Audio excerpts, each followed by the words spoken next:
redécouvrir ses films, c'est aussi redécouvrir quelqu'un qui, à la manière de Chaplin, était à toutes les étapes de la fabrication de ses films.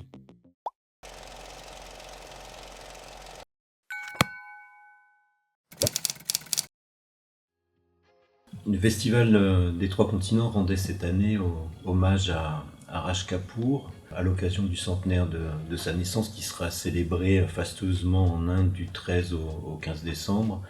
La famille Kapoor, le NFDC, NFAI et la Film Heritage Foundation s'étant associés pour distribuer dans 40 villes et 135 salles du 13 au 15 décembre les 10 films réalisés par Raj Kapoor. C'était plus modestement que nous le rendions hommage puisque 40 ans jour pour jour à cette date, Raj Kapoor était présent parmi nous à Nantes. Il déplorait d'ailleurs, mais assez malicieusement, le fait que ces films ne soient compris que dans une partie du monde, pointant à cette occasion le dédain et peut-être le surplomb avec lequel une partie de la production du cinéma dit du tiers-monde avait été jusque-là regardée. Or, Raj Kapoor, dans son pays, est un géant, peut-être le premier grand géant du cinéma indien.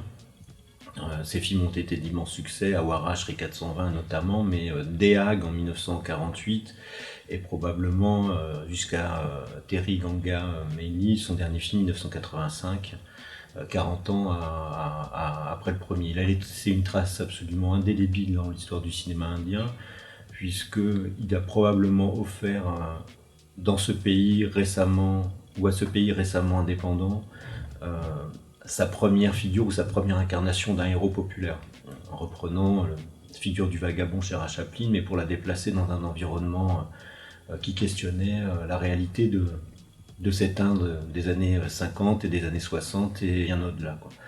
Redécouvrir ces films, c'est aussi redécouvrir quelqu'un qui, à la manière de Chaplin, était à toutes les étapes de la fabrication de ses films. Raj Kapoor était très présent au scénario, même s'il avait des scénaristes.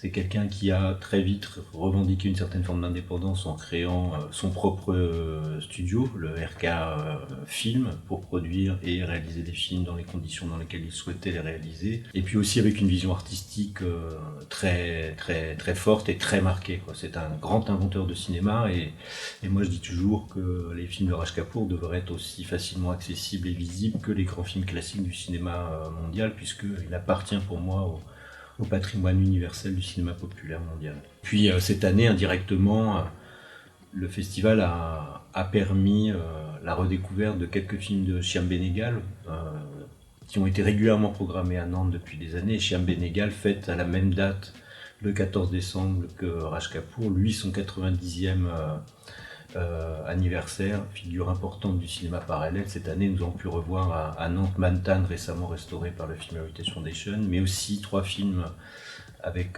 Shabana Azmi, Ankour, Nishant et Mandy. Alors on en profite pour souhaiter un excellent anniversaire à Shyam Benegal. Et je signale au passage, puisque c'est aussi un événement, la parution en France du premier livre dédié à Raj Kapoor par Jitka de Préval, que je vous invite à lire, puisque c'est un livre extrêmement précieux pour ceux qui d'entre vous souhaiteraient approfondir leur connaissance de l'œuvre de Raj Kapoor.